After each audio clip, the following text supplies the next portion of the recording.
Sementara waktu cukup banyak yang mustajab doa. Yang paling masyhur adalah sepertiga malam. Ya, yang hadis Bukhari yang masyhur, kalau tertinggal sepertiga malam Allah Azza wa Jalla turun ke langit bumi. Riwayat Imam Ahmad adalah turun ke tempat yang paling dasar dari bumi, kemudian bertanya kepada para malaikatnya, adakah hambaku yang memohon aku berikan, adakah yang punya hajat aku penuhi, adakah yang bertobat aku terima. Dan sepertiga malam ini teman-teman, cara hitungnya adalah mulai maghrib sampai subuh itu sudah dihitung malam. Jadi kalau maghrib misalnya jam 6 sore, subuh jam 5, berarti totalnya 11 jam. Dibagi 3 lah itu. Maka itu namanya sepertiga malam. Jadi kalau misalnya kita hitung 11 jam misalnya, dibagi 3 kurang lebih 3 jam setengah, anggaplah 4 jam. Berarti kalau subuh jam 5, itu jam 1 malam sudah masuk sepertiga malam. Itulah waktu mustajab doa. Pernah Abdurrahman ibn Auf radhiyallahu anhu mengatakan, ya Rasulullah, saya punya hajat tapi belum saya dapatkan. Kata Nabi SAW, hai Abdurrahman, apa kau lupa pesanku? Kata dia, apa itu ya Rasulullah? Kata Nabi SAW, sepertiga malam, bangun, minta kepada Allah SWT. Yang kedua pada saat sujud, ya terutama di sholat sunnah, karena sholat wajib ada bacaan khususnya. Di sholat sunnah ini umumnya ulama membolehkan. Ya kata Nabi SAW, kalau kalian ruku agungkan Allah, kalau kalian sujud perbanyak doa, karena sangat jarang doa ditolak pada saat seseorang sedang sujud. Dan Sufyan Ats-Tsauri rahimahullah, salah satu ulama tabi'in yang masyhur di Mekah, beliau dikenal dengan julukan Sajjad, suka sekali sujud, ya. Dan beliau tidak pernah angkat kepalanya dari tempat sujud kecuali hajatnya sudah dia rasakan dikabulkan oleh Allah. Kemudian juga sebelum salam terakhir kalau dalam sholat, ada kurang lebih 23 macam doa yang Nabi SAW ajarkan. Ya, kalau teman-teman sudah hafal alhamdulillah, kalau belum usahakan dihafal. Ada 23 macam doa dan itu sudah saya bedah di YouTube dari buku kecil Hisnul Muslim bahasa Arabnya. Kumpulan doa Al-Quran sesuai dengan Al-Quran dan Sunnah dalam bahasa Indonesia itu. Ada 132 doa, diantaranya doa-doa sebelum salam ada 23 doa. Ada doa-doa yang mulia banyak sekali di situ yang sangat bagus yang semestinya kita baca. Kalau sholat sunnah boleh kita sampaikan hajat kita karena Nabi SAW setelah mengajarkan 23 doa. Setelah mengajarkan 23 doa ini kepada para sahabat, beliau mengatakan falyadu'u ma yasha. Setelah itu boleh berdoa apa saja. Jadi tertentu tempat mustajab adalah sebelum salam. Kemudian yang keempat berpuasa. Ya, kita punya waktu berpuasa Senin dan Kamis, ini mulia sekali, maka usahakan puasa. Ya, tidak ada alasan untuk tidak puasa ini. Usahakan puasa teman-teman, karena kalau bukan sekarang kapan lagi? Jangan cuma bilang itu puasa sunnah. Sunnah pun dianjurkan untuk dikerjakan. Dan sunnah fungsinya itu untuk menambal kekurangan amal wajib. Karena kata Nabi SAW, awal amal dihisab hari kiamat adalah solat. Kalau solatnya baik, maka beruntunglah dia. Kalau rusak, maka rugilah dia.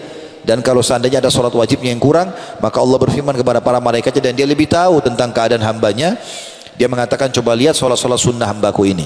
Kalau ada, dilengkapkanlah solat wajibnya. Dan itu berlaku pada semua ibadah yang lain. Seperti puasa Ramadan dibantu dengan puasa sunnah, zakat dibantu dengan sedekah, haji dibantu dengan umroh. Maka manfaatnya besar ibadah sunnah itu. Nah, pada saat puasa doa mustajab dari mulai sahur sampai menjelang buka puasa. Ada juga hadis yang menyebutkan pada saat menjelang berbuka puasa. Begitu juga dengan puasa yang melebihi 3 hari setiap bulan. Hari-hari puasa banyak ya. Selain Ramadan, karena Ramadan sudah pasti kewajiban, tapi kita bicara sunnahnya. Yang kelima adalah musafir. Semua musafir diijabah doanya. Ya, selama safarnya bukan pada kemaksiatan, bukan karena mau menipu orang, bukan karena mau berzina, maka biidznillah akan diijabah doanya. Berdoa ikhwas sekalian, lagi di kereta api, lagi di bus, lagi di pesawat, lagi di kapal, safar, berdoa, angkat tangan sebentar, 5 menit, 10 menit berdoa, mustajab doa. Kata Nabi SAW, orang yang puasa dan musafir tidak akan ditolak doanya. Begitu juga selanjutnya pada saat hujan sedang turun. Alhamdulillah kita di Indonesia ini ada musim hujan. Di Timur Tengah jarang sekali hujan. Kami waktu di Madinah dulu, kadang-kadang lewat 2 tahun tidak hujan. Ya, nggak ada hujan sama sekali. Kalau hujan sedikit orang pada keluar semuanya. Kita sampai 2-3 bulan, 4 bulan hujan. Dan setiap turun hujan itu waktu mustajab. Karena pada saat turun hujan di Madinah, Nabi SAW mengatakan ini rahmat Allah, rahmat Tuhan kan lagi turun dari langit, berdoalah. Disuruh berdoa para sahabat. Maka berdoa itu waktu mustajab. Kemudian juga pada saat perang sedang terjadi, berkecamuk, kalau kita di kancah jihad, ini juga mustajab. Kata Nabi SAW, Allah tidak menolak doa yang diucapkan atau disampaikan atau dipanjatkan pada saat perang lagi berkecamuk. Juga antara azan dan iqamah. Nah, Ini banyak masjid kita di Indonesia kadang-kadang, kecuali kalau kayak tadi mungkin ya karena kita mengejar ta'lim. Tapi kalau lagi waktu lowong, tidak ada kegiatan apa-apa teman-teman sekalian, antara azan iqamah dikasihkan waktu yang cukup. 5 menit saja itu masih pendek sebenarnya. Tapi banyak masjid kadang-kadang pendek sekali gitu kan. Maka kalau di Masjid Haram Mekah Nabawi biasanya 20-25 menit ya. Kecuali memang darurat sekali, orang-orang itu semua sibuk dengan kantor kerja. Kalau tidak, ini waktu mustajab. Kita masuk masjid bisa sholat qabliyah, bisa berdoa, ini tetap diijabah sama Allah SWT. Dan kita punya satu hari 5 waktu sholat, berarti kita punya 5 waktu mustajab, diterima sama Allah. Kemudian juga doa orang tua untuk anak. Ya. Saya sarankan bapak-bapak di sini dan ibu-ibu yang hadir selalu jaga lisannya dari anak-anaknya. Jangan suka bilang kau nakal nak. Ya. Ini bisa jadi doa. Kau bodoh bisa jadi doa. Kamu ini seperti orang gila bisa jadi doa. Atau bertengkar suami istri lalu mengatakan saya nyesal nikah sama kamu, bisa jadi penyesalan benar. Atau lihat dirinya di kaca, kenapa saya jelek ya, dia hina dirinya sendiri. Ini nggak boleh teman-teman sekalian ya. Kata Nabi SAW dalam hadis Bukhari, janganlah seseorang dari kalian memohon yang buruk untuk dirinya, keluarganya, hartanya, sehingga malaikat lewat dan mengaminkan, maka terjadilah itu. Makanya di antara hal yang harus kita ucapkan teman-teman, jadikan bagian dari doa kita, ya Allah aku beristighfar kepadamu atas seluruh kalimat yang pernah aku ucapkan buruk, baik buat diriku, hartaku ataupun keluargaku. Bisa saja renggangnya suami istri karena kalimat mereka berdua. Bisa saja nakalnya anak karena ucapannya orang tua. Kata Nabi SAW, termasuk doa tidak ditolak adalah doa orang tua buat anak.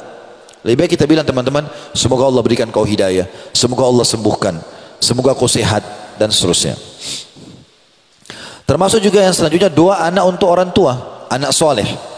Sebagaimana sabda Nabi SAW, kalau anak Adam meninggal dunia terputus sumber pahalanya kecuali dari 3, sedekah jariah, ilmu bermanfaat, atau anak soleh yang mendoakannya. Begitu juga setiap muslim terhadap muslim yang lain. Tapi dalam hadis dikatakan ala zahril ghaib, enggak ketemu. Lagi enggak ketemu. Misalnya kita doakan teman kita diam-diam antara azan iqamah, kita mengatakan ya Allah sembuhkan dia, mudahkan jodohnya, ya Allah begitu dan begitu. Dia enggak tahu kita doakan. Kata Nabi SAW, doa muslim untuk muslim yang lain ala zahril ghaib, tidak dilihat ya, oleh temannya, itu diterima oleh Allah. Dan ingat teman-teman, setiap kali kita doakan seseorang, kecuali orang itu berbuat zalim. Tapi kalau tidak, apalagi kita cuma hasud saja, iri, maka jangan doakan keburukan. Karena kata Nabi SAW, siapapun yang mengucapkan kalimat doa, maka di atas kepalanya malaikat Allah kirim dan mengatakan wala kamithluhu wala kamithluh. Kau akan dapat yang sama, kau akan dapat yang sama. Jadi kalau kita bilang, kalau saya bilang teman-teman, kalau ada orang kaya, apa yang saya lakukan Ustaz? Doakan, bilang ya Allah tambahkan kekayaan buat dia. Sebenarnya kita sedang doakan diri kita itu. Karena malaikat atas kepala kita mengatakan kau akan dapat yang sama. Orang sehat, ya Allah tambah kesehatannya, ya Allah berkahi. Kami sudah biasa dengar dari teman-teman di Saudi selama kami tinggal di Madinah. Subhanallah, kalau kita ketemu misalnya masuk ke dalam satu rumah, rumahnya besar misalnya.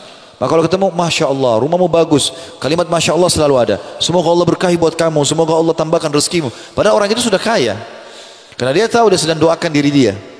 Ada orang pintar, ya Allah tambah kepintarannya. Kita doakan diri kita dan doa malaikat, kita pasti dijabah sama Allah. Maka hindari semua kalimat buruk. Kita bilang ya Allah matikan dia. Seperti kita doakan diri kita supaya dimatikan juga, gitu kan? Nah, enggak boleh. Kecuali dalam keadaan kita terzalimi, itu baru iya. Kita punya hak untuk mendoakan dia kan? Tetapi ini pun ada solusi. Kalau ada orang berbuat zalim kepada kita, kita punya 2 opsi untuk berdoa. Opsi pertama kita bilang ya Allah puntungkan kakinya, butakan matanya, apalah orang biasa jengkel, doain macam-macam. Boleh, boleh. Tetapi ini hanya sekedar doa dendam saja. Allah ijabah, orang itu tabrakan kakinya patah, selesai. Dia nggak dapat apa-apa. Opsi yang kedua ini lebih baik. Kita bilang ya Allah berikan dia hidayah, tegakkan argumentasi padanya supaya dia sadar tentang kesalahannya. Maka kalau dia dapat hidayah dari doa kita, selama dia baik kita panen pahala. Juga kalau kita punya hak dengan dia, dia pasti akan kembalikan. Maka itu lebih baik. Begitu juga teman-teman, akhir waktu di hari Jumat. Ini juga waktu mustajab doa. Ya. Akhir waktu di hari Jumat maksudnya akhir waktu asar. Tapi yang jelas ada 2 riwayat yang masyhur. Yang pertama riwayat Imam Muslim, kata Nabi SAW, di hari Jumat ada waktu mustajab. Enggak ada seorang muslim berdoa kecuali diijabah. Dan itu terjadi pada saat khatib duduk di khutbah kedua sampai diiqamahkan sholat. Makanya semua khatib di khutbah kedua pasti berdoa, karena itu waktu mustajab. Yang kedua riwayat An-Nasai, kata Nabi SAW, tidak ada seorang muslim berdoa di hari Jumat kecuali diijabah. Dan itu berlaku di 12 waktu, maksudnya 12 jam kalau kita sekarang, dari subuh sampai terbenam matahari. Kata Nabi SAW, dan kejar, perbanyak doa, ya, habis asar sampai terbenam matahari. Ya, artinya dua ini dianjurkan sekali untuk seseorang itu berdoa pada saat itu.